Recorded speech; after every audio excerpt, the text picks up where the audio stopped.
sticking with politics now, the 2025 legislative session is now in the books, having wrapped up on Thursday.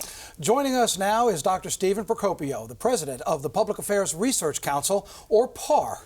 Now, first up, this was a fiscal session, so lots of things going on with the budget. And, you know, we have these topics that we definitely want to discuss here. But there were things like infrastructure, capital outlay, and education is definitely something we want to dig into. But talk to us about it. Sure. I mean, the budget is always one of the top issues every year because you got to fund the operations of government. So there was a lot of time spent on that. I will say it's probably less contentious than in previous years. Sometimes it's just a crazy battle to the end. There were definitely some issues that had to get worked out, but it went a little smoother toward the end because of some work behind the scenes. Okay. You talked about some of the money with on the trust fund, for instance. The Senate pulled $1.2 billion for infrastructure, higher education facilities, and economic development. Right. I say that because I want to ask you about some of the changes made on the ethics side. Yeah. Okay. Maybe a little bit of a connection. House Bill 693 made significant changes to the ethic laws. It would allow politicians to spend campaign funds on expenses like private club memberships and gym fees. So the public might hear on the one side, over $1 billion pulled for education and infrastructure, yet on the other side, now the politicians can ask for funds raised and can go join social clubs and country clubs. Can you tell us a little bit about the balance of those two and what people should expect when they hear that? Sure. Well, some of the justification for doing that, and to be fair, is, well, sometimes you can use that as part of your campaign to either raise funds and work with donors. So I think that's some of the argument that they're making, that this is important what they're doing.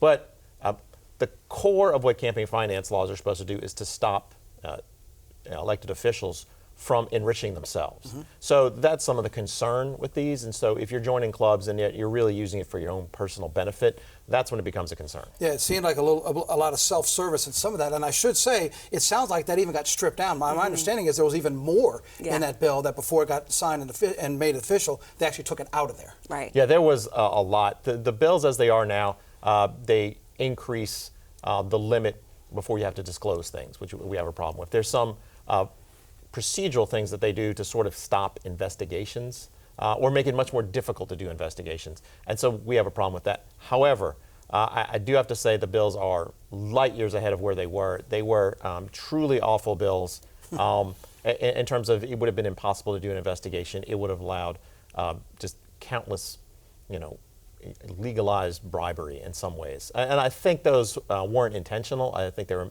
in terms of what they put in there. But regardless, it was problematic. And I want to say I'm glad that the authors listened and took out a lot of the worst part of these bills. Mm-hmm. But there's still issues that remain. Sure. Absolutely. One of the things that a lot of people were saying that they were happy about getting removed was the mortgage, being able to pay their mortgages. So that's something that we're definitely happy to see. Well, those that were concerned about it are happy to see. But one other thing, a big topic here, auto insurance. And I can personally say I was very interested to see how competitive we can get and what that would turn out to be. Can you tell us about that? Sure. And that was one of the big fault lines in the session was insurance, particularly auto insurance. At least that's what it seemed like, though it moved into other areas of insurance later. And so it's this battle between people that wanted to sort of rein in and in attempts to lower costs and premiums, but people are concerned that you were taking away consumers' rights. So there were several bills that probably both sides can claim a win on. Mm-hmm. There were bills, not to get too much into details, in terms of the presumption of when someone's injured on bad faith. There was another bill in terms of comparative fault. All these things were things that the reformers pushed for, although one of them did get vetoed, and people are, people that were pushing this are particularly angry about that veto. We have about 45 seconds left. Let me just ask you this, because we talked about some of the specifics, and there were some things you said you were happy that were removed. The overall sense, at least initially, seemed like people were happy with what was done. Your overall feeling for the overall session coming out of this? The overall session, I mean, I guess it could have been worse. There were a lot of bad bills that got stripped down. They did some good in terms of what they did, and I think the budget ended up I have very few complaints about the budget other than the many pet projects that they put in there. But they basically didn't go too crazy. I think they were actually very prudent in some of the things they did and not expanding spending or give tax cuts that we may not be able to afford, particularly given the state of the economy.